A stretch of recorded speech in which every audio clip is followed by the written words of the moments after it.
Good afternoon, a very good afternoon, fellow community members. Hope all of you are staying home and staying safe. A big thank you to all of you who are making beautiful homes and crafting memorable experiences. Welcome to this webinar, the second of the virtual series as part of the Knowledge Forum called the Home and Home Plus Conclave 2020, which of course the physical version is slated towards the later part of this year. It gives me great pleasure to tell you that we have 4 industry captains with us today, and with rich and varied experience, and of course equally rich in terms of diversity of portfolios. So please allow me to introduce them in alphabetical order. Mr. Ajit Mohan Karimpana. He is a founder and CEO of Furlenco, India's fastest growing furniture and home living subscription company. Under Ajit, Furlenco has become India's first and only 100% technology-driven home living subscription company. Of course, Ajit initially worked with financial giants Morgan Stanley and Goldman Sachs in various senior roles from 2004 till 11. But his penchant and passion for creating path-breaking success stories as an entrepreneur drove him to start Rent Your Dunya in October 2011, which later got reinstated as Furlenco in 2013. It was, as he says, the germination of a transformational concept of on-demand furniture on rent. Welcome, Ajit. We are looking forward to hearing some fantastic views from you. We know your business has been growing leaps and bounds, and we're interested in listening what you can share with us as home retailers. Welcome on board. Thank you, Mahesh. Thanks, Mark. Going ahead next, Ankur Bisain. Ankur has over 20 years of cross-functional experience under his belt in strategy, marketing, and business development, acquired in the backdrop of working in India, Greater China, and Europe. He is currently Senior Vice President and Head, Consumer and Retail at Technopak Advisors, one of the leading consultancy firms in India, in a stint of now over 8 years. He has advised global and Indian private equity companies, retailers, and consumer brands on growth strategy, marketing, and operational excellence. At Technopak, his focus areas include food, FMCG, and yes, our own home retail, lifestyle, modern, and general retail. He was also the country manager in China for Tata International and was responsible for growing the business in new segments in the fashion and lifestyle space. Incidentally, he's also a writer and writes columns on economy, retail, urbanism, and environment for First Post and The Wire. Ankur, welcome on board of the forum. We are very eager to hear your perspectives on the emerging scenario. Thank you, Mahesh. Glad to be here.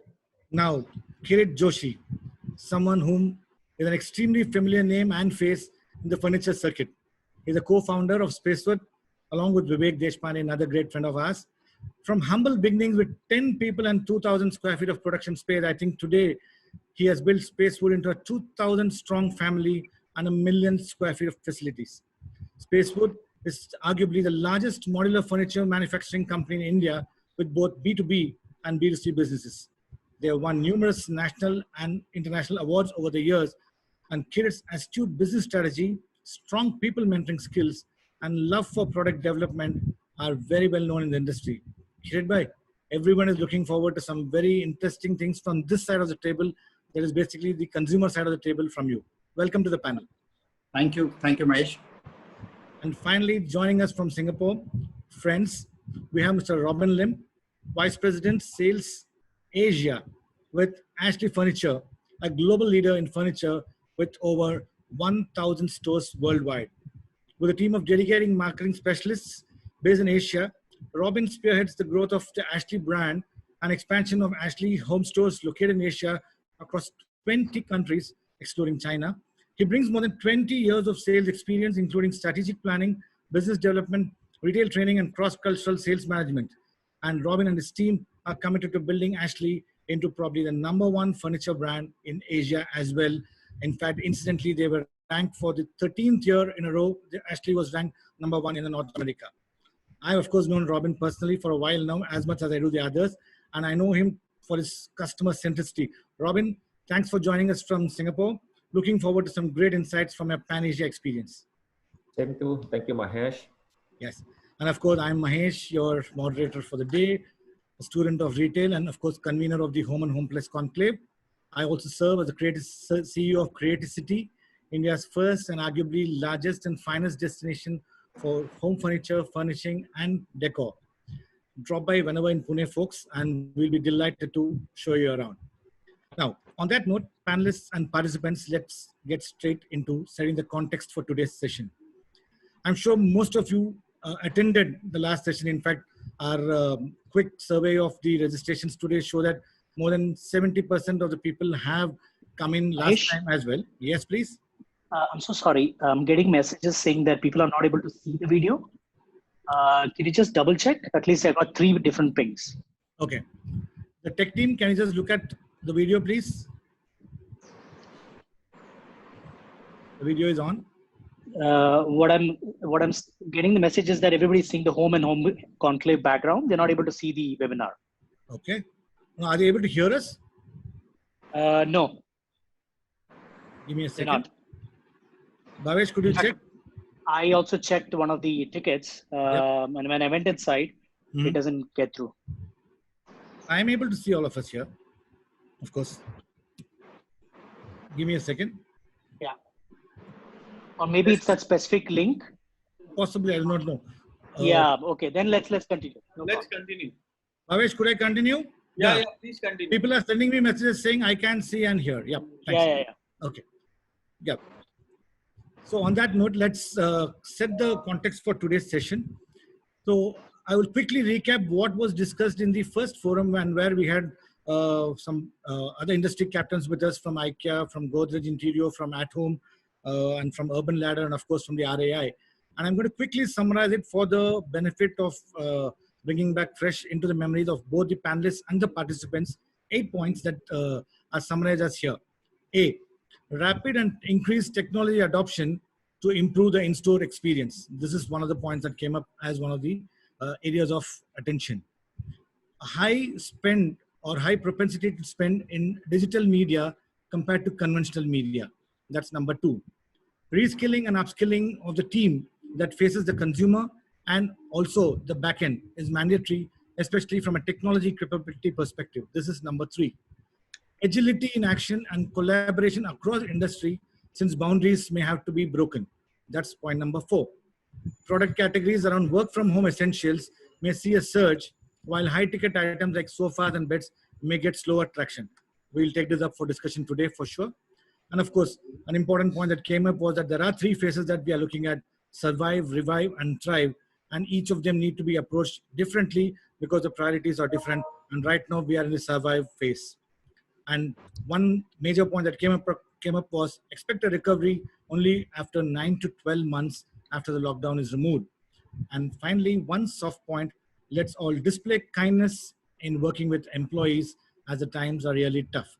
So with this background, we actually picked up quite a few questions from the industry fraternity as well. And 2 specific areas have come up for discussion today with our panelists. Number 1, how do we generate new demand in a category? How do we generate new demand in a category? And we are talking of immediately post-lockdown and release of the lockdown. And number 2, how do we engage with our customers in the post-COVID times? So one part is in terms of how do we generate new demand. Another part is in terms of how do we actually engage with our customers in the post-COVID times. So I'm going to kickstart this conversation now, and probably obviously with a tangential question. So I'm going to draw this question, Ajit, to you. Of course, you can share your opening remarks as well along with that. Furlenco has been at the forefront of rental business of furniture in India for a while. What's your assessment of the post-COVID market for renting of furniture? Do you see more people getting into renting rather than buying, given that discretionary spends are likely to be lower than earlier? Could you probably start off your conversation, please? Sure, Mahesh. Yeah, so thank you, Mahesh, first thing for inviting me over. I really appreciate that. And to the entire audience as well, a very good morning. To answer your question, Mahesh, yes, times are bad. COVID is a pandemic which was never expected, a black swan event, as you all know. It has impacted practically everybody. There is nobody that I have heard of who has not been impacted in some way or form. Now, specifically furniture industry, I'm sure Kirit and everybody, they're already seeing the effect of it. But to your particular question, Mahesh, we are actually bullish post-COVID. And let me qualify that statement by saying that rental is not a discretionary spend. Rental is a way of life. People, when they come out of colleges, people when they are about to get married, people when they are in the millennial age, as we call it, they shy away from owning things because it actually binds them down. It actually they don't see it as an asset. And we are seeing this trend across many other asset classes, starting from the more appreciating asset like real estate to now the cars, where you see the Ubers and Olas of the world, and yes, furniture where Falenco is thriving. If you draw a spectrum between discretionary spend and essentials, no, I'm not claiming that rental is going to be essential, but I also claim that it is not discretionary. So we lie somewhere in between. So given a choice that you do have to sit on a sofa or sleep on a bed, and if there is a choice between, hey, do I need to spend few tens of thousands of rupees or whatever the dollars wherever you are, versus spending single digit dollars or a double and triple digit rupee amounts, then I believe people may procrastinate their decision of at least buying for some time. Now, I don't proclaim that rental is going to take over. I think there's going to be a coexisting environment for some time. It has been the case. Rental has grown significantly, and we actually increased the pie.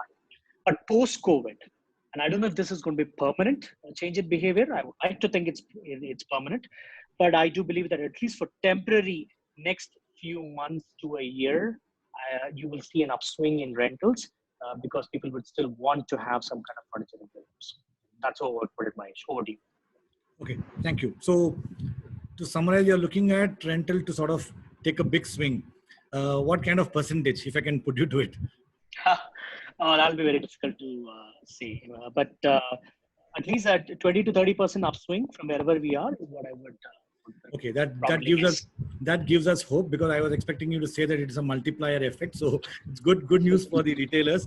Ankur, you keep tracking consumer behavior regularly. So what do you think? I mean, what Ajit just now said in terms of rental is likely to see an upswing. What do you think is going to happen? Is there going to be is our customers going to look between rental and purchase as options, or purchase is going to continue to be whatever it is with a small downturn? What do you expect? Thanks, Mahesh, and thanks for having me at this panel and webinar. I think it's a broader question here too. And before I just jump on a specific response to rental versus ownership, we need to appreciate the consumer psyche that will emerge in the post-COVID world. And we need to recognize a reality that the pre-COVID world was different, and the post-COVID world, at least from a consumer standpoint, will be different. And if you can help me come up with a slide that I talked about, where we need to appreciate the consumer psyche at this point in time, and then probably deconstruct how the psyche is going to emerge in the post-COVID world, and say what will be relevant for home retail. I think that's a fairer way to assess the situation and take these calls between how the shifts will happen. Of course, furniture furnishing is not going to go away, but it is the appreciation of the shifts within the industry that we need to appreciate. And you can go to slide number 2. Yeah, I like to spend some time on this slide and talk about probably an empathy on to the customer. So on the left hand side, what you see are some points that I jotted down of what we are seeing as factors that will affect the consumer psyche in the post-COVID world. Correct. We need to be compassionate to the fact that wages and salaries are going to play out dramatically in a dramatic fashion. There will be delays in salaries, there will be cuts, there will be more growths. All scenarios, a mix of these scenarios will play out to the customers that we are targeting, which are urban households. Job security. So if let's say you somehow managed to retain your job, is fine. But if let's say job is not there, retrenchment, benching, these are all things that you may be hearing, and the participants here will be hearing and getting the updates from your family and friends. The notion of health and healthy living will undergo a significant change. And I think this entire emphasis on preventive healthcare is going to emerge as a big trend that will play out in the minds of the consumer. You are in a phase of lockdown, and my assessment is that people are rediscovering family relationships and rediscovering home, bottom up, and both for good or for bad. Okay, so there may be some interesting trends that may emerge in post-COVID, which will be partly good and partly bad. But this entire 2 months period of lockdown has given a lot of thought to families, to individuals, to communities. Kids education is going to play a big role in people's minds. There are delayed sessions. There's loss of a year. People who are sitting for board exams, there are exam delays in higher classes, admissions, transitions. These are all factors that will play out in families. Working capital, liquidity, business closures, social distancing, these are all factors. Now, if I were to deconstruct that this is the psyche of the consumer, and be it home, be it any other category, this psyche can't be discounted in any which way. So if we are treating our home consumer in a way, and we want to reach out and design a marketing campaign and reposition ourselves, we need to appreciate this psyche as a reality. And my assessment is that 4 things will happen as far as home retail is concerned. There will be a behavior of delay of purchase. If, let's say, something is not completely extinguished, there will be delay of purchase that may impact home retail, which is to do with residential real estate.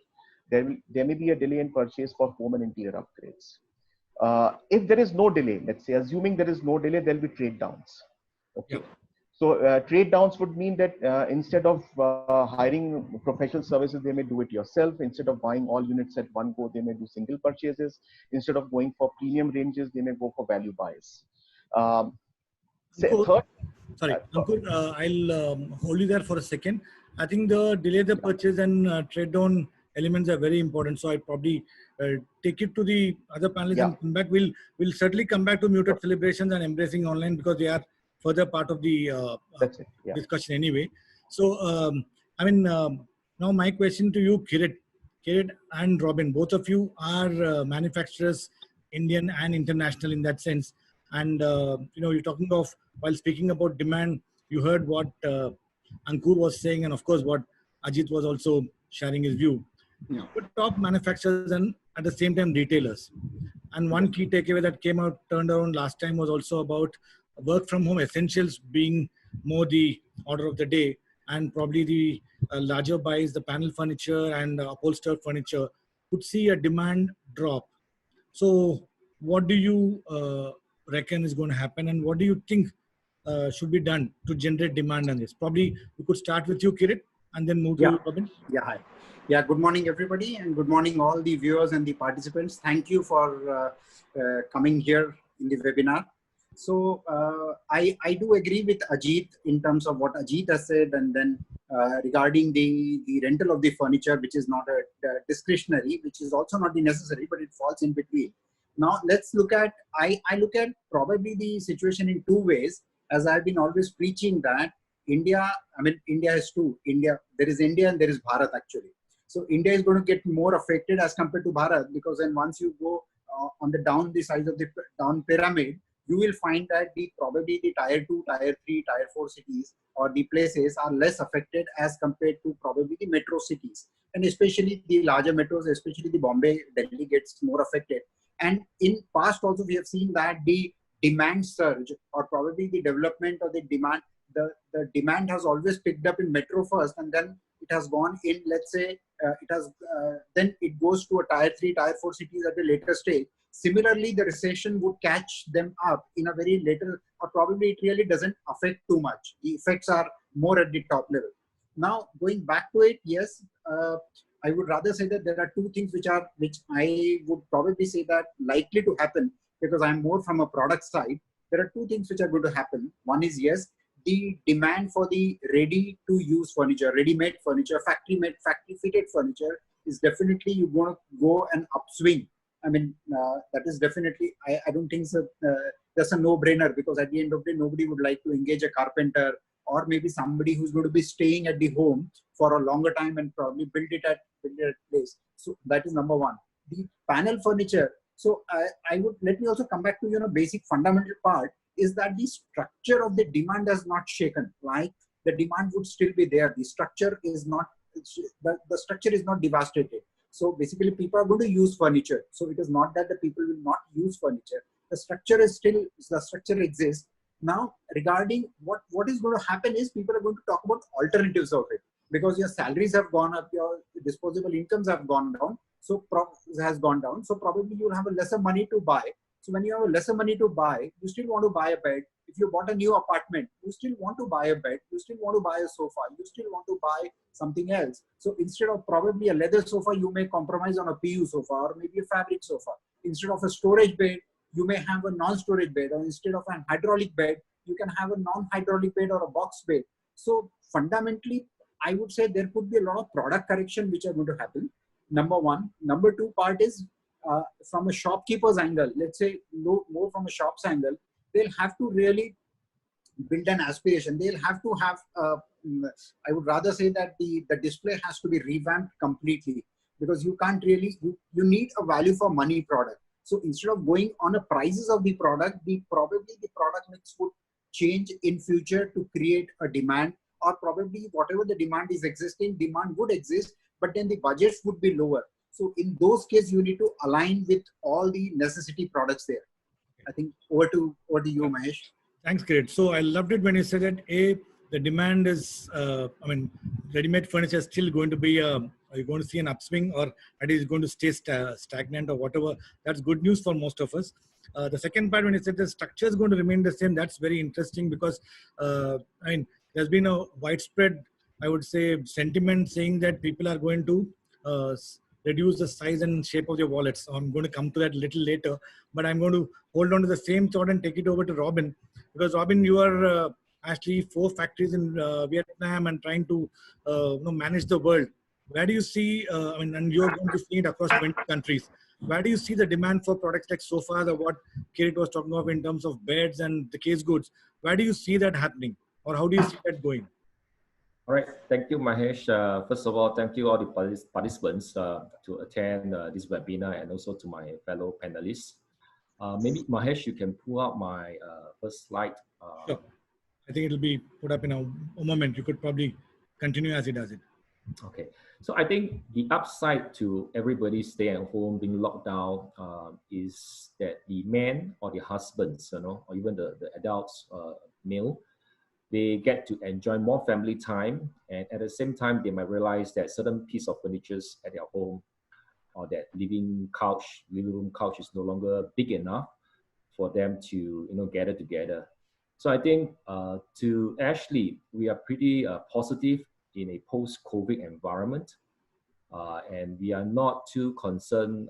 For sure, demand for soft goods, demands for accessories, demand for more functional space-saving furniture may have an uptick or surge, but by and large, because Ashley do low to mid positioning, so I think our core customer segments will still continue to have a steady stream. Once recovery starts to kick in, people get to find jobs, and their disposable income starts to Next rise. slide. Yeah. So maybe I just go to the Next one.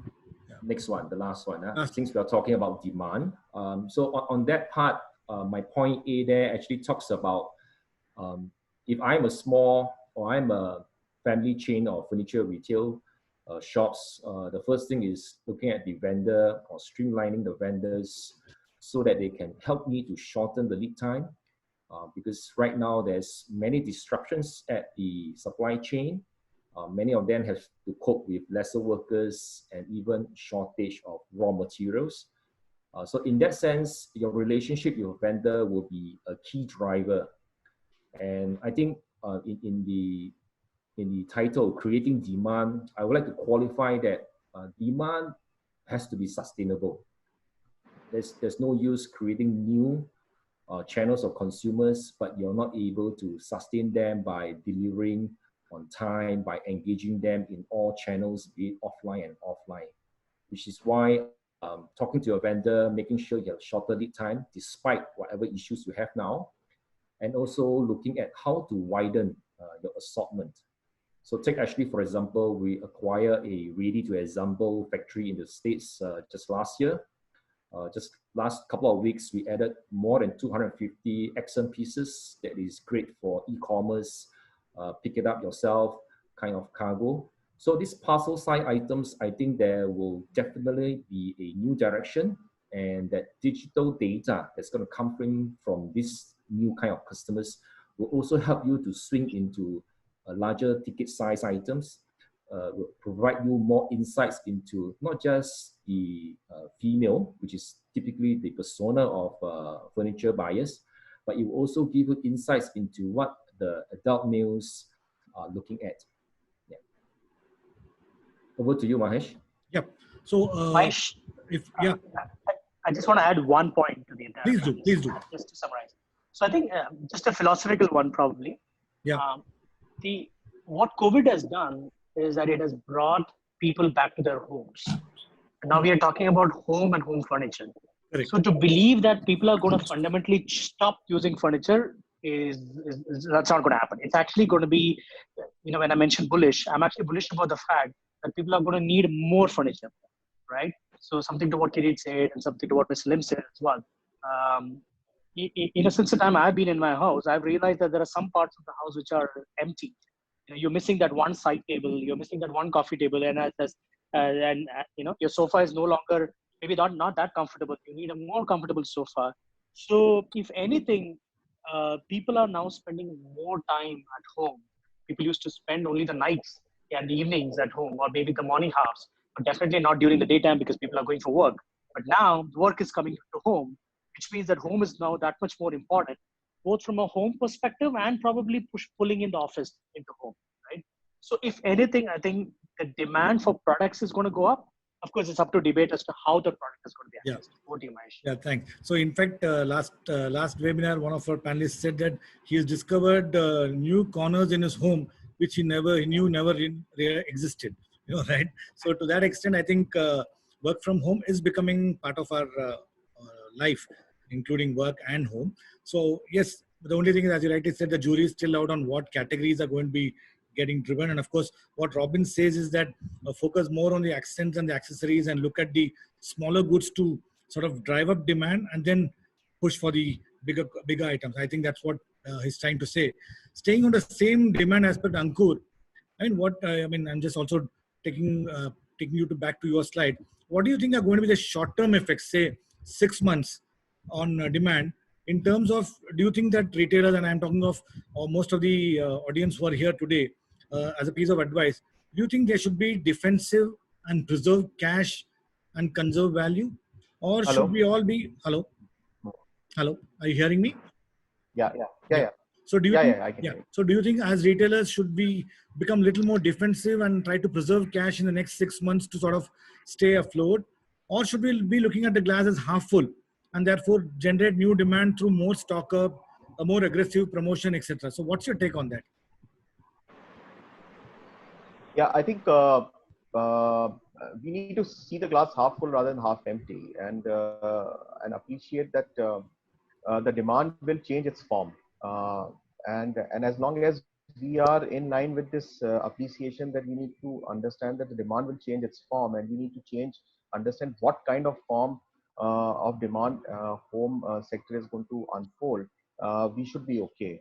So, Robin talked about it and Mahesh also talked about it. The design sensibility towards the product in home will undergo some shifts. Consumers will seek functionality in products. Consumers will seek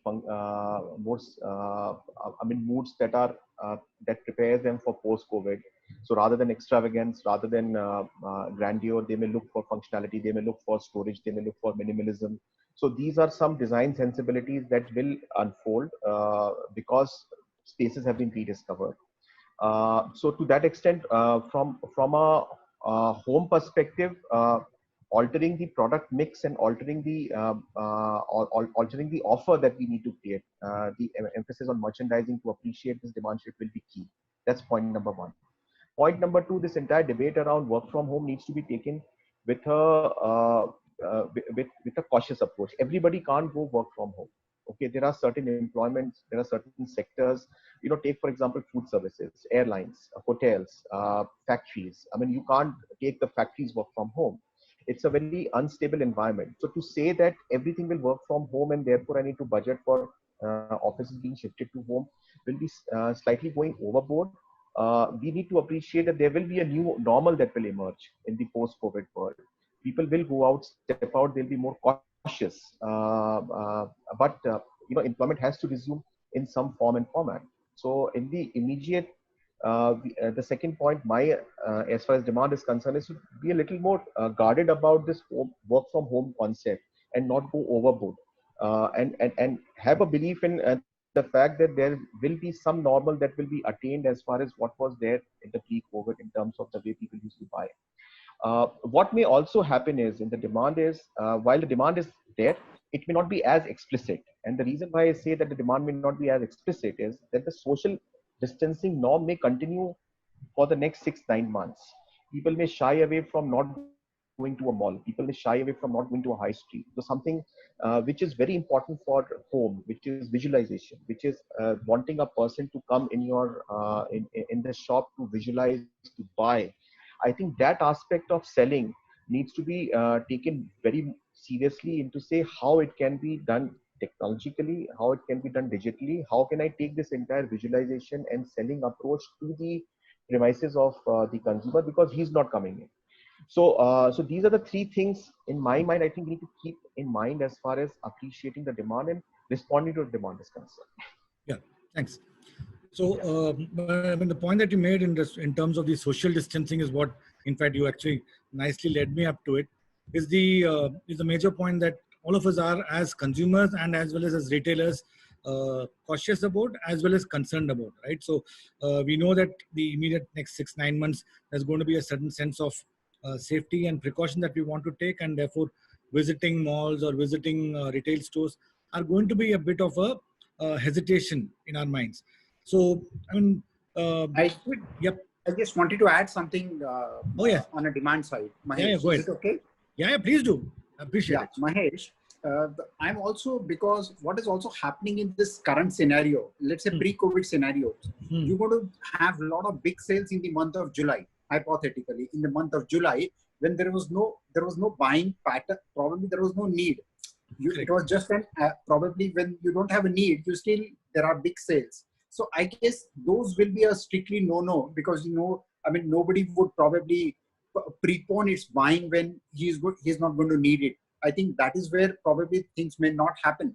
So we may not look at a good numbers, let's say in the month of May, and there is a sudden sale which is going on for beds or sofas. So I don't think so. That could be a good scenario there.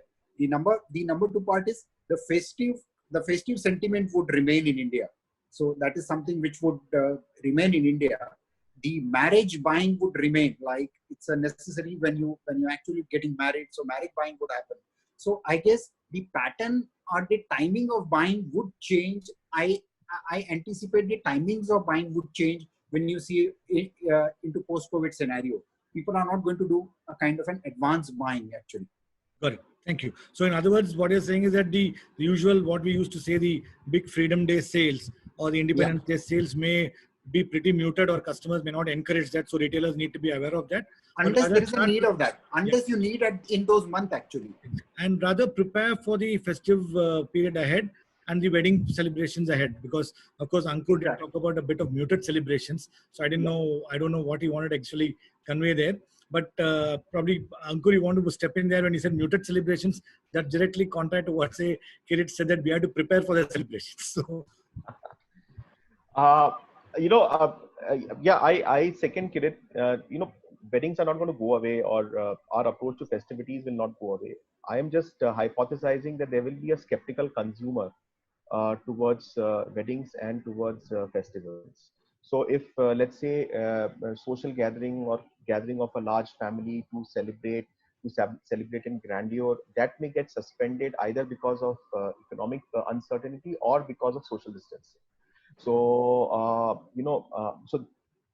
but it is possible that the entire gifting around wedding may remain the same. Instead of going online, they may do voucher sales, they may do online and get it delivered to the new couple. All those things may emerge. These are exciting ways to engage, that the gifting for home around wedding should not get extinguished. That's the way to interpret. And I should be more guarded in chasing that trend to make sure that trend is addressed, and that trend does not convert into a latent demand because of my inability to reach out to the customer. That's what I meant by muted celebration. Okay. The way we celebrate may change. The expenditure around that may remain the same. So instead of hiring a banquet hall, you may have Zoom parties and or Zoom weddings, for all you know. So what I mean. Yeah, go ahead, Kirit. See, what I wanted to say, that your wedding is in the month of, let's say, December, and there is a sale in the month of September, and you're doing an advance buying for that. Yeah. That is going to stop. Fair enough. Point taken. So that's going to be, we'll have to, I think I'm also doing a time check. We are about 35 minutes in. So we've got another 45 to go. Later we have some question and answers. So I'll also have to point out to all the panelists that our audience today, my team tells me that there's a mix of about 50% of the people today are single store, single city retailers. So quite a few of our recommendations may also be sort of calibrated to that, because in terms of their ability to deliver it on ground. Just bear that at the back of your mind. Of course, we have decision makers, CEOs and CXOs of large companies as well, as I see on the panel. But from whatever I see, tone your recommendations for the larger good, please. So my question now is to Robin.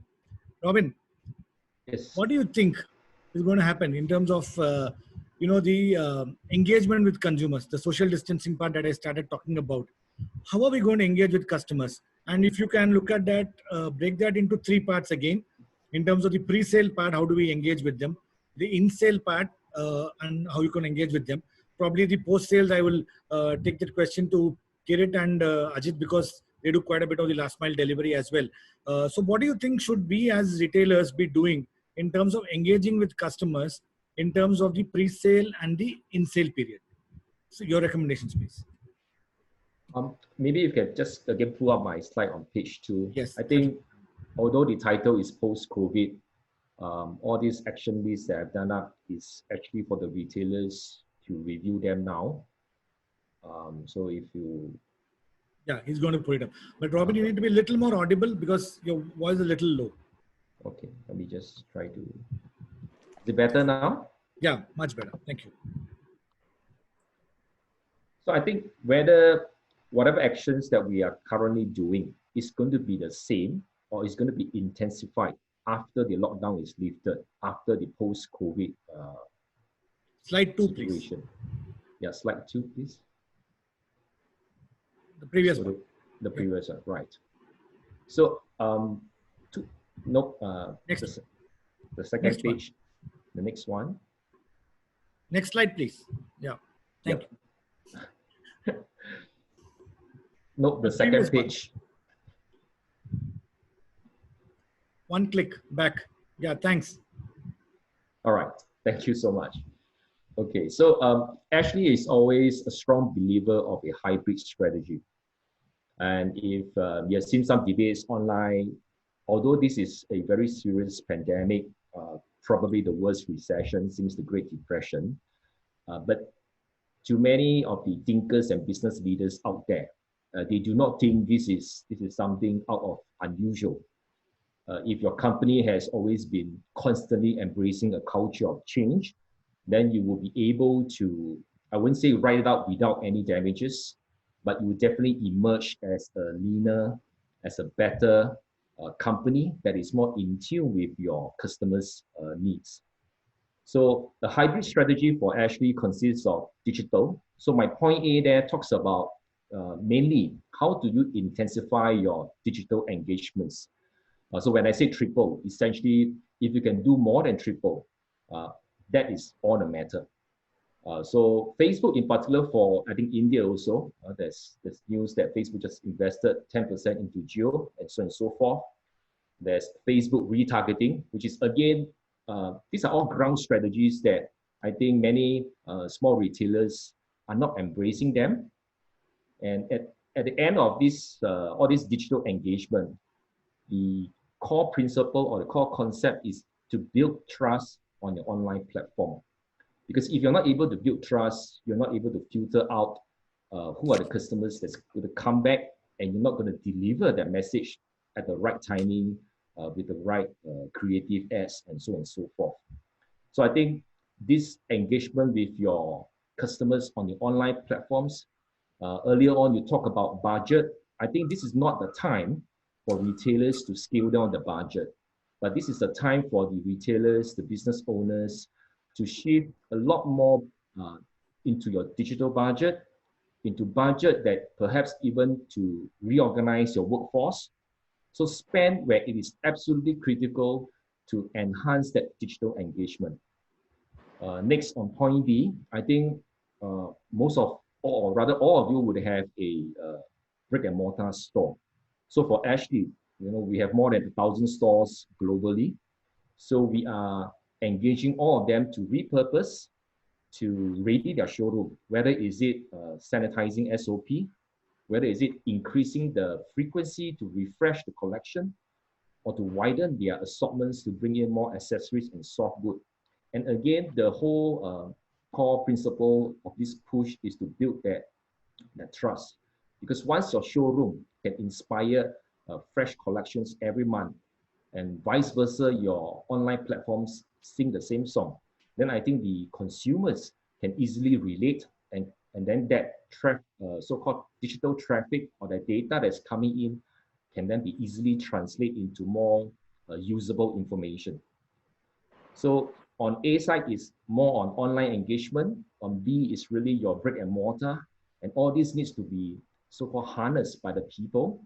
So I think that's where Ashley has done very well for the last couple of years. So that is our take. So over to you, Mahesh. Thank you so much. I mean, Robin, I think, and for all the people who are watching this, I think this slide sort of summarizes what we as retailers should be sort of focusing on. It covers the physical store aspect in terms of keeping it ready and repurposing it to ensure that it is ready to invite customers. The entire part on people, which I always love talking about in terms of reskilling and rehiring them, that's an important part. I think that's a great part. And of course, the first part, which Robin talked about in terms of tripling your digital effort in whatever the medium, we'll come to whether it's Facebook or something else at a later date. But I think what Robin is recommending is to look at Facebook, given the kind of footprint that Facebook has in India. So if these three are used as in sync or in alignment, I think what Robin recommends is that this is going to be useful to engage with your customers better. Wonderful, Robin. Thank you so much. Ankur, you want to add on, because you started talking about your digital interventions in your earlier slide, the third and fourth part of your slide. We want to talk about that for a minute, and then we can get into Kirit and Ajit for the last mile delivery part. Yeah, sure. Mahesh, if you can help me bring my slides up. Yes, the slide would be brought up. Yeah. Yeah, so slide. But I love it when Robin said that yeah, absolutely. People are important and you need to reskill them to be able to handle customers. Excellent. Yes. Go ahead. Yeah.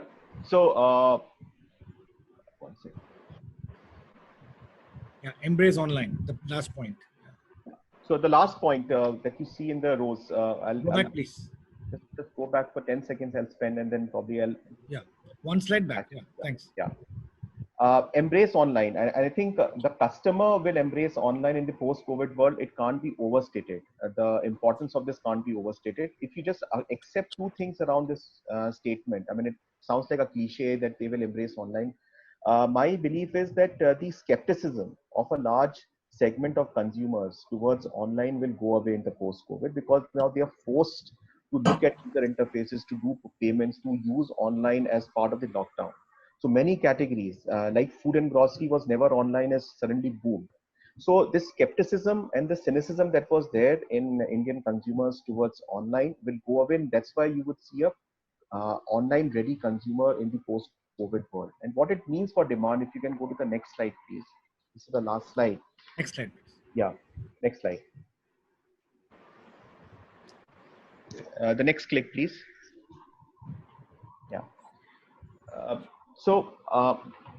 For me, I think, and I'm completely in sync with what Robin said. For me, I look at spurring consumer sentiments or driving positive consumer sentiments in three buckets.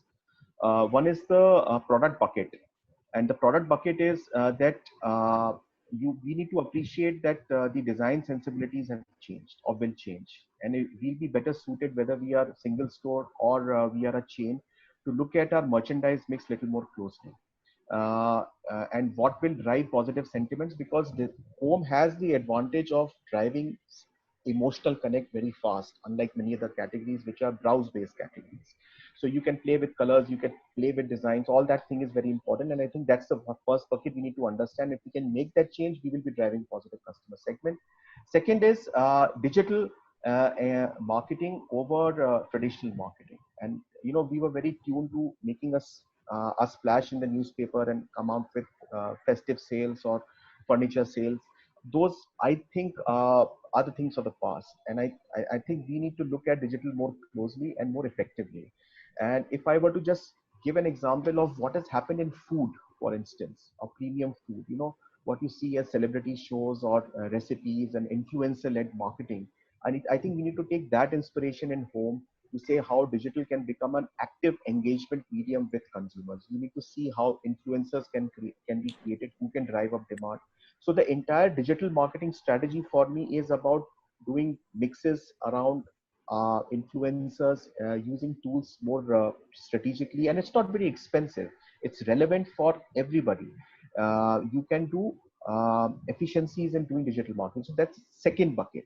Ankur, I'm going to hold you there because it's an important point. I want to take the views of both Ajit and Kirit because Ajit more from I think he's also techie in that sense. You talked of bringing the retail store to the consumers' homes, right? That's what you said, Ankur. So if that be the case, Ajit, what do you think about the entire concept of VR and AR? That's really, more than buzzwords, they're becoming reality now. And Kirit, you are doing quite a bit on the product categories that you serve in terms of modular furniture, kitchens, wardrobes, and of course, the entire home solutions. Yeah, so we do that. Yeah, so both of you, if you could collect your thoughts, and maybe I'll start with Ajit first. Ajit, what do you think should be the role of VR and AR? I mean, again, as tools for trade. Here we are talking on-ground tools. We talked of digital and social media, what Robin said and echoed by Ankur. What do you think is the role of VR and AR? And in a very on-ground practical way, please. Then sure. You should. So just to be clear about which side I'm on, there was already a trend towards going online. It may not be overwhelming like food or groceries before COVID, but as Ankur pointed out, it is definitely going to be the case post-COVID per se. So I can't emphasize more the fact that people are now going to shop online for furniture than ever before. Now, what does that mean? So the VR, AR, all the buzzwords. So Furlenco has always been online. We do not have stores. We never believed in stores, mainly because it's a subscription model, and inherently subscription model has this thing that you don't need to commit to the product. All right, so you go and touch and feel a product, and you think that you are going to commit a large amount of money, and you want to ensure that there's you want to be sure about the particular product. So cars, real estate, furniture, you do want to be sure about it before you actually buy it because it's an expensive purchase. What the subscription model does is it reverses. So it says that you can make a mistake. Let me come and deliver it to you, and if you don't like it, just return it. No problems at all, right? Which is the real e-commerce sense of the word. Now, how do you make lesser? Of course, delivery is not it's a very expensive process as well. So you want to minimize expenses there. So that is where the VR AR aspect comes up. Again, Furlenco being an app-based, being a web-based product, if you go and download our app, you can actually set up any of your products home and you can actually look around how these products. Even now, if you just go to download, you can see those products. And you can set up your home just like the way you want by browsing through all our products. So I would definitely recommend that people start looking into this particular thing. I believe more and more folks are going to use this as a technique. And also, showrooms can only be finite size. You cannot have an infinite size. The biggest I believe is Ashley or IKEA. I mean, you can have a large amount, but you're also spending that kind of money on retail space. Instead, if you go online and make it AR, VR, you can browse through infinite amount of products and keep checking out how these products look in your house against your setting, your home. Whereas when you're in the showroom, when you're in the store, you're seeing it against what the store has, right? So these are the differences that people start understanding, and I believe there's going to be a lot more adoption in people using it. And so I would definitely recommend that retailers also go for it as much as possible. Right? So how difficult do you think it is for a brick and mortar retailer to move into that compared to, you're 100% tech from the beginning tech company. So how easy or difficult is it for retailers to do that? From a pure technology sense, it's not difficult. It's just the technology is already there. People are there enough for you to code that particular step. I think it's more of the mindset and the thinking, how we go about it, and the kind of people that we had. I mean, to one of the slides that has come out, it's reskilling and rehiring perhaps to start thinking tech, right? It's a different mindset. You get a different kind of DNA into the company to start thinking along those lines and help you becoming a more tech company than ever before. So as much as we are a physical product doing physical deliveries, what is going to change? But that's not going to change. The product is not going to change overnight unless there's nanotechnology, something which is not there existing right now. That's not going to change. But if you can change how consumer access your products, if you can change how they look at your product, which is basically tech, because your next set of audiences are millennials. They are already online. They are already mobile. Look at us. We're right now away from each other and checking our phones and iPad, right? So we're still working. So that's going to be the new future. So we need to adapt to how they think, which basically means tech. We need to adapt to tech as much as possible. So it's getting a different DNA of people coming in and investing in technology. That's the mindset that has to change. The technology is already there. I don't even think it's that expensive. So retailers, you're recommending a change in mindset or a shift in mindset towards adopting tech in a much bigger way. Kirit, your views? Yeah, let me probably, I come from maybe I belong to a small city. So that's the reason I've been probably focused more on a small city, and then I know a pulse of a small city much, I don't say much better, but then I know it good way. So let me tell you, and let me talk about it more from a shopkeeper's angle, which have been good amount of probably viewers or who have actually registered here. Now the challenge is when we are talking about AI, we are talking about VR, we are all talking about Facebook, we are all talking about digital engagements. Plus, let's understand these people, especially the multi-brand shops, they are not so equipped to handle such kind of promotion. They don't have artwork. They have very fundamental problems actually into their stores. So I guess they have to ramp up very substantially to catch up with those digital engagements, especially in the inquiry generation stage. Now the challenge is not only inquiry generation. So the challenge starts right from the inquiry generation stage, which also again and then to a consumer experience to when they come to these stores. So then again, their stores are pretty messy in terms of the display, and the experience is not so great, especially into the multi-brand stores. So because the digitalization is to the minimum. When we say digitalization is to the minimum, which also means what I'm talking about is when they come to the store, you have certain price tag. The price tags is not so fixed, so it is probably negotiable. So what I'm trying to say, this is pretty unorganized in terms of the shops. The discounts varies, depends on your negotiation scales. So what we have also done, I mean, let me also demonstrate it here with one of my slides, that we have done a little bit of a work in terms of the engagement with the customer when it comes to the in-stores experience, because a lot of times they can't give you the quote rightly. The stores cannot analyze it. The stores have no analytical skills.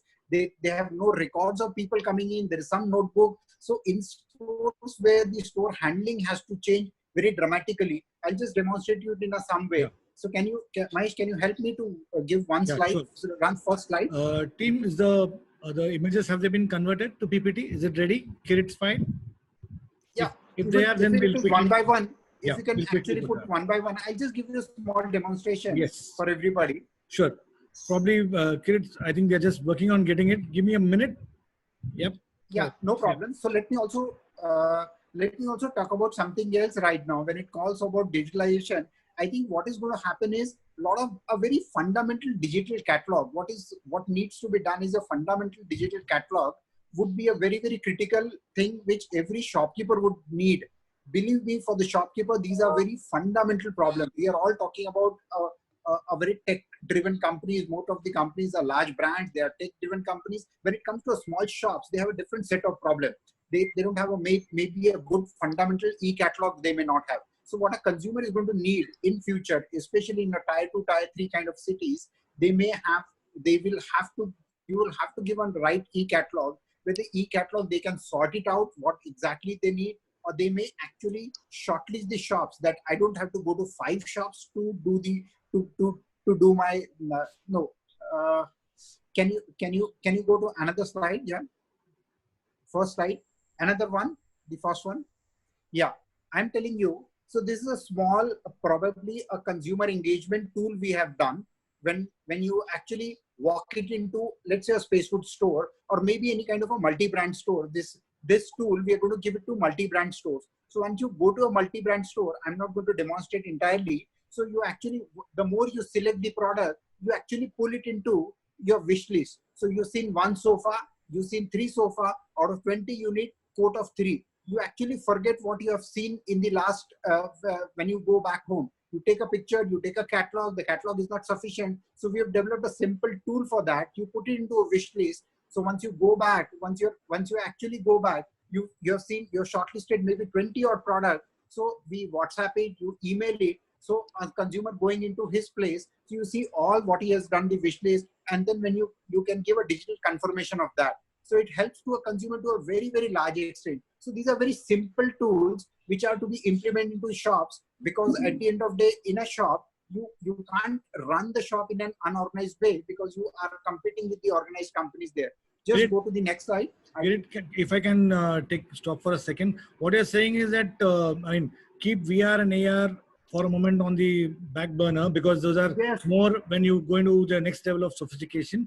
But fundamentally focus on understanding the consumer requirement, narrowing it down to what they need, take it back home, share it among family, and then converge on a product what they want. Is that right? Exactly. That also is the basic fundamental missing in most of the shops. So if you go to one of the analytics slide, from a shopkeeper angle, he has lot of analytics in his hand. He can learn from the analytics that this is the SKU where people liked it most.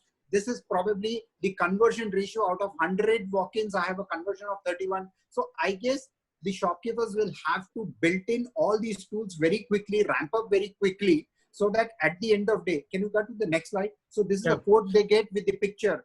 They get a quote with the picture. Once you go back home, when you go back home, you know what exactly the quote, what is the product, what are the dimensions there. And these are the analytics to understand it, that which SKU people have taken the most, what is the conversion ratio, what has been the monthly sale, what has been the monthly booking. So I guess a very fundamental hygiene will have to be developed into the store for the consumer as well as for the shopkeeper. I think these are the fundamental things which I would probably recommend to the shopkeepers to get it engaged. Beautifully articulated. Kirit, I'm going to take a moment away from you, steal a moment from you. I want to take a quick view from Robin as well, because I know that they have done, Ashley has done quite a bit on the AR, VR part. But what do you recommend for Indian retailers, Robin? I mean, you heard, and you've traveled India, so you are familiar with how Indian retailers and their, how we have our stores, be it single city or multi-city or single store retailers or whatever. AR, VR, what's your take? What should we do? I think you have to take that baby steps first, and I think the fundamental process don't change. Don't try to leapfrog until you really know what your customers are telling you. So to do that, you have to keep engaging them, and then there's so many ways to engage your customers on the digital platform. So just my slide Facebook is just one small little aspect of it. So until you're able to build your people, and until you're able to streamline that process, whereby in my slide I mentioned same-day response. So when we say same-day response, we are actually saying within the hour, and especially after working hours, especially during the weekends. And if the person is not even able to offer the right technical specs about the product, or he's unsure about the discount, or what is the type of wood, and so on and so forth. Not this slide, the second one. A lot of records. Robin, you have to keep it crisp. We have a lot of questions. Right. So end of the day is you got to take that baby steps before you go into VR. And nothing wrong if you want to just jump straight, but you need to have someone to process all the responses and know what to do with that data. Yeah, over to you, Mahesh. Wonderful. So, I mean, from whatever I'm getting a sense, I think it depends on which stage and what scale of operations that you have to look at the digital deployment. Of course, digital first seems to be the common understanding, but to what extent and into what level of detailing depends on the maturity level at which the organization is. I think that's what I get it. Now I'm going to spend, because we have a lot of questions that have come up, so I'm going to shoot some questions from there, and we'll take one question each for the panelists. But before that, we have a quick buzzer round. I love doing this. And this is quick answers from all of you. There are about 5-6 questions. I think a little more depends. I just wrote down a few right now, actually. And I'll go around the table quickly and get some views so that people, you can hear them and know where we are going. Okay, first question. New demand for sofas and beds. Let's say was 8 on a scale of 1 to 10 earlier. How much will it be? Robin, quick. Sorry. India prices? No, I'm not in prices. Demand, new demand for sofas and beds. I mean, I'm talking about panel furniture. Let's say it was 8 on a scale of 1 to 10 earlier. Where would you put it now? Post-COVID. 7. Oh, not bad. Ankur. Did you hear it? Hello? Yeah, 6. 6. Kirit? Yeah, maybe 6. I would say 6. 6. That's it. Okay, that's a good drop. And Ajit, he's smiling. Yeah, away. same. 6. Because he's thinking I'm going to get more rental business. What are you guys talking about here? Okay, so guys, our drop is taken by Ajit. Don't worry about it. Ajit has to go. But I really appreciate Robin's, I would say, optimism of 7. It's a mild drop, so I think more work for all his team members. Okay, this question is a tricky one. I'll start with Kirit. Indian or imported furniture? Kirit, where do you see customer sentiment taking us? Indian, of course, Indian. Mera Bharat Mahan. Yes, I agree. Robin, what's your take? Imported. That's a tough one. So I'm going to ask the neutral guys now. Ankur, and this I'm asking from the perspective of, what was happening around. So what is customer thinking in his mind?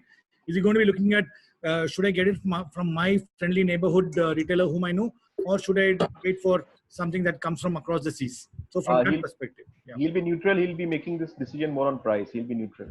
Okay, you think he's neutral. Okay. Yeah. It's a typical middle of the road route. Okay, let me put it China then. Okay. And Ajit? I think I would agree with Ankur. I don't know whether, there's a category of people who think that they need imported furniture. That's the elite furniture thing. But the normal urban middle class is not thinking imported Indian. It's price which impacts it. So okay, I think where we are, I'll change the perspective. Indian retailers, what should they be trading in? Indian or imported products? Indian. Okay. Kirit, I'm not going to ask again. Yeah, because I guess we spoke to a lot of retailers and there is a lot of sentiments because of the supply issue. Not that because we Spacesuit makes in India, but actually because of the supply uncertainty, they prefer to have some reliable supplier, and those they can get it more from India. That's more to do with the reliability than the cost or any kind of a political equations which is going on right now. Understood. So can I just jump in here, Mahesh? Yes, please do, Robin. So I would like to say that Ashley is one of the most reliable suppliers right now. Yeah, I understand. Sure. From Vietnam and US. And China and US. Thank you, Mahesh. Thank you. Perfect. Next question is recommended social medium, because we talked a lot about it. Facebook or Instagram? Ajit? Instagram. Get it? Facebook. Retailers to consumers. Yeah, I know that. Facebook. Ankur? Instagram. Oh my God. And Robin? Facebook. Oh my God. 2 are in favor of Instagram and 2 in favor of... Guys, don't give such divided recommendations to the audience. Maybe I have an interpretation there. I think the new age millennials are shifting from Instagram and ahead. There is still an audience which is in Facebook, which is a slightly maybe 5 years elder or 10 years elder. So I think both are right. Yeah, I guess that's the reason. I've been telling, because then I've been tracking more on a tier 2, tier 3, tier 4 cities where people I find more on Facebook. That's the reason my My Okay. probably So Facebook could we is could we more could we look at inclined. it as this way that Instagram largely in tier 1 and Facebook in tier 2 could be a broader recommendation? Exactly. You would find that. Mahesh, Sorry. Yes. Just one point I wanted to make on Instagram, just to reinforce that point.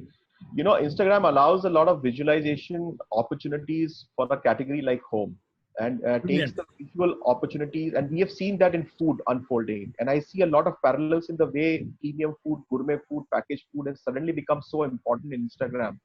And that was the angle. And it may not have a city divide, it may have a age divide, but it may not have a city divide. Okay. Point taken. Got it. Yeah, Understood. I So agree. yeah. So the next question is, let's say, I mean, it's a no-brainer, but I want to know the level to which you guys are recommending. Let's say use of technology by retailers was earlier 5 on a scale of 10, 1:10. What would you recommend it to move to? Robin? 7. 7. Kirit? Of course, 8 actually. They need to ramp up very substantially. Ankur? Use of tech? 8. 8. And Ajit? He'll say 10. I was about to say 10, but I'll just moderate it to 9. I know. A full tech guy recommends only tech, but we have our stores to run. Yes. So I think the larger picture is that we have to at least ramp up this one by about 40 to 50%. That's what it looks like. Okay. This is an important question again. The salespeople, the role of salespeople, let's say on a scale of 1:10, we were 7 earlier, and we used to spend a lot of our time, effort on them. And we are now saying that we're going to be shifting quite a bit of our focus as owners and as retail managers to tech. What will be the role of salesperson? What do you think is the role of salesperson? It is going to diminish? Is it the same, or is it going to be more important than earlier? Diminish, more important, or the same? Robin? I think to some extent more, depending on how you reskill him. Okay. So you believe that people are important. Kirit? Yeah, I would rather say that more important, but then I would rather say that they will have to convert more from a sales guys to a product managers. They will have to go much more deeper as a product manager rather than being only a salesperson or maybe a commercial which talks about price and EMI. That anyway is going to be a tech driven. Okay, got it. And Ankur, what would you say? Yeah, I would restate your sales efforts from 7 to 5 and then restate my effort to 10 on sales. Oh, lovely. So that's how important sales is in the next 1 year. And I think the salespeople, right? We're talking of salespeople. Salespeople. And I think the way we need to think about sales is what auto industry has done in India, and how each dealership and the sales in the dealership looks at sales in the cluster outside of the store and makes a lot of proactive efforts, either digitally or physically. I think a furniture retail, home retail needs to take that leap of sale in a cluster and that approach. A more outreach rather than wait for an in-reach. That's what you're saying, right? So, Ajit, what do you think? Of course, you can give your views from the... No, so Mahesh, you'll be surprised. We have a huge sales force. Oh, I see. So yeah, because this is a category which cannot be, while I did recommend online and with AR, VR, whatever, ultimately it's a complicated purchase, right? It's not an easy, one click and it arrives at home. It's not grocery, right? So it does need an expert salesman to actually convince a customer to go over the hump. We do have a sales force, and I believe, I think you said 7. I think it's more like 8 or 9 or maybe even 10. Their role is going to increase because I believe things are going to go more online. The mode of conversation might be more Zooms and the web calls and whatever, the new way of interaction. But I don't think it's diminishing anyway. It's only going to increase. So you're saying that, I think the common focus is that it's going to be salespeople with more technological tools, giving better advisory and consultative selling solutions to the customer. That's the summary that I'm sort of Correct. Yes. My last question, of course, I have one human one also, but this is a very important question. Next 6-9 months, push or pull? What's the strategy that you would recommend? Can we start with Ankur? Basically sales promotions, or you want to talk about value proposition and brand to talk about it? Service levels and all that. Push or pull? I would say I will go for pull. More of pull and less of push, right? Okay. Kirit? I would go for pull. At the end of the day, I can't push it beyond a point. Pull. This is a you can't really be pushing too much. It is not going to help. Pull is I think the pull strategy would work right now. And Robin?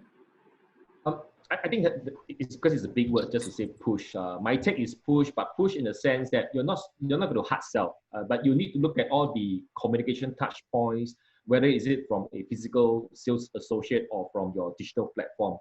So traditionally or everywhere globally, the push going out, going to engage, going to ask for feedback has always worked for Ashley. So we see no reason not doing that. Okay, got it. And of course, before I get to the final, audience has asked one fun question. Why do you think if let's say rental of furniture was on 3 on a scale of 1:10, I'm not going to ask, of course, I'm not going to ask Ajit. Where do you see that going, Robin? Sorry, rental of furniture on a scale of 1:10, let's say it was 3 earlier. Do you see that moving up? Okay, so for those here, USA actually has a very big business in the rental. So it all depends on the country. So I think for India, it makes sense. But again, depending on the positioning and how you're going to so-called package it. But I do think that because actually in Asia, we are more of a mid-price position. So that's why a lot of that, on a scale of 1 to 10, the answer that I give probably is contrary to the rest of the guys.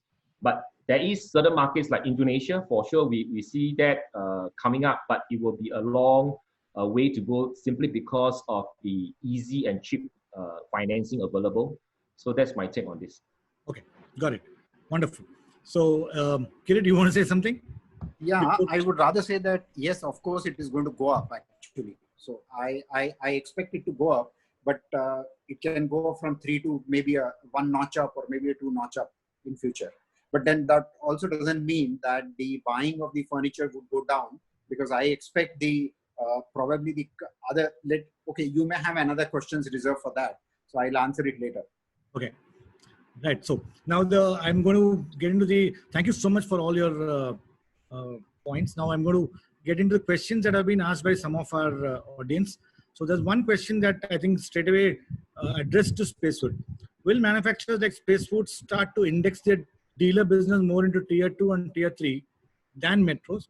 If so, how will it change in terms of percentage terms? That's one question that's come up. Kirit, you want to take that?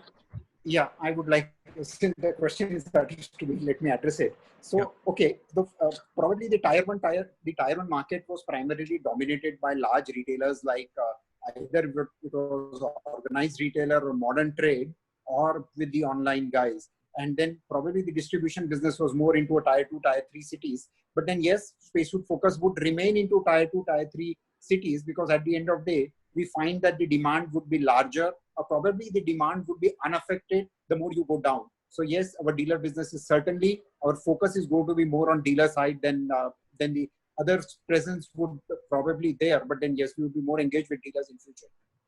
Okay. Thanks a lot, Kirit. Thanks a lot for that. My next question seems to be oriented towards Ajit. Ajit, this question is of course slightly different. If we were as Indians to look at scrapping used furniture, I mean furniture that we have at home for COVID hygiene purposes, then do you think the rental model will become more viable? I don't think it's conjoined that way. If you're referring to people scrapping furniture that they already have, no, I don't recommend that kind of a dumping in the market in any sense. Rental is working in a very different space altogether. Okay. What we are saying is that, look, why are you buying? I mean, it's not an asset is what we believe. It's something that keeps changing with your life. Today, maybe you may be bachelor, tomorrow you may be married. So why do you need to hold up assets that way? So I certainly don't recommend people dumping furniture just for the sake of renting it. Okay. But of course, I vouch for the fact that furniture that comes from. No, I think the question is more like, let's say post the COVID thing, people dump furniture because of hygiene. Do you think the rental model will go up? Is what I think they're asking. So I'm anyway bullish about rental model. I do believe that people are going to use rentals for some time for various different reasons, from discretionary level questions to more like you want to change in your house to more newer furniture, and for many different reasons, rental furniture is anyway going to go up, but may not necessarily be. I don't think your furniture at home is any less hygienic I think that unless yeah. you will be able to clean it. Is what I'm saying. Pointing. Robin, there seems to be a question, but I'll probably try to rephrase it and give it to you. It says that when you've talked of in one of your slides about no MOQs. So the question is that does that mean that you guys recommend that you tie up with brands who carry inventory and then call for stocks as and when required? I mean, it's more like do you stock for sale or do you sell to stock? I think that's the question that's sort of coming out. Yep, correct. So we built a warehouse in China, US, and Vietnam. That's why licensees of ours can then pull stocks that are available on their portal, also called HT Direct. Okay. So your point is that, I mean, you're talking at the retailer point of sale, then there's no need for stocking up, and then it's probably done at the principal level, at the manufacturer level. Is that what I'm hearing? Okay. So for the retailers, it's impossible not to have any stock localized, in your own warehouse. So what we are trying to help is to reduce your storage and holding costs by making sure most of the in-stock items, most of the new, whatever that's in demand, we try to put it into our warehouse so that you can then pull from our Asia warehouse. But of course, that requires container consolidation, that requires sailing time, all those factors comes in. So in that sense, that's why I say when HT is really reliable is because we pre-built and we really carry a lot of stock in order to allow you a faster turnover and a lower holding cost, which in turn drives your margin because now you are being more price competitive. Okay, got it. And one final question, I guess I'll take this probably, Ankur, you can take it because somebody says Indians are more social than anyone in the world. And we believe and enjoy in socializing. And so post-COVID, don't you think that we'll be willing to escape from our homes and consume? In a sense, I think it's talking of revenge spending in that sense. We come out and you want to actually end up spending more, and actually there'll be a upsurge in demand rather than a downsurge. So your views, please. Indian consumers are also at the same time, while we love socializing, but we are also emotional, sentimental, prone to prejudices, stereotypes very fast. So, the entire COVID scenario and social distancing has created some of these mental blocks and will create a sizable segment of people who will take time to come out of those mental blocks to re-engage socially as they were, is my hypothesis at this point in time. And that may limit consumers to immediately just open up and socialize and start sort of traveling. So that's why I'm a little skeptical about that sentiment suddenly getting played out from 4th of May. Okay, got it. Kirit, there's a question I don't want to miss because somebody's specifically addressed this to you. What is your take on hyper-local manufacturing? Quickly. I mean, I couldn't resist asking you that question. Yeah, because hyper-local manufacturing would happen more into, let's say, a modular furniture, which is a custom-based furniture. Like you have everything which is made to size, made to order. That would definitely go into a very hyper-local. That maybe a small towns, or probably even you will find that Lucknow may be producing a lot of their own stuff there. So a very custom-made, because then I've been telling you one thing very clearly, that there is a lot of shift which is going to happen more from a carpentry side to a factory or a workshop oriented side. So which is definitely you would see a bigger trend which is going up. So when you see a workshop, probably a carpentry moving up to a workshop side, so then definitely things are going to go hyper local, especially into products which are more customized, made to order. Okay, got it. So, I mean, again, there's one last question I don't want to miss because there's so many lovely questions, some very interesting feedback also that's come. But this question I'll probably ask Robin and we'll move ahead. So it says furniture, especially the large furniture, is something consumers would like to try, experience, and then buy. So how easy or difficult is it going to be actually convincing customers to buy online? So we don't have any of the online players here, but Ashley's got a online, offline. What would be your message to the largely offline retailer audience that we have?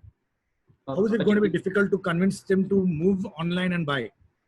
I think that's why that process of one of my points in the slides, creating a fan base. And to create a fan base, essentially you talk about reviews, You talk about rewarding your best top 20% customers. So if you have photo reviews, especially, or if you have someone to create a community that share about certain interests, I think that would really cross the hurdle of how to justify whether a sofa is comfortable or not. Of course, online and most companies today in global, we have certain 30 days free trial. We have certain so-called after-sales support in terms of warranty, in terms of even doing a mock-up in the consumer's house before they actually take a decision. So I think it has to be looked at a multifaceted question, whereby if you're purely trying to justify an online purchase to a large ticket, but you're not supporting them with live chat, you're not showing them a video call that allows them to see what, or look up in closer detail how the fabric looks like, then I think we are missing the point. Online alone will not get the sales you want, because online still has to be driven by traffic. Yeah, so I hope So in other words, online helps you to drive traffic, and you believe that the physical experience, the point of sale has a very large role to play as far as getting the conversion to happen, right? Yeah, and vice versa. So I think at the baby step is to look at what are the reviews that the customers are posting about you. And I think maybe when I say push to 7 on a scale to drive more digital for Indian retailers, it's because from a global standpoint, I would really benchmark at a different scale than most Indian retailers.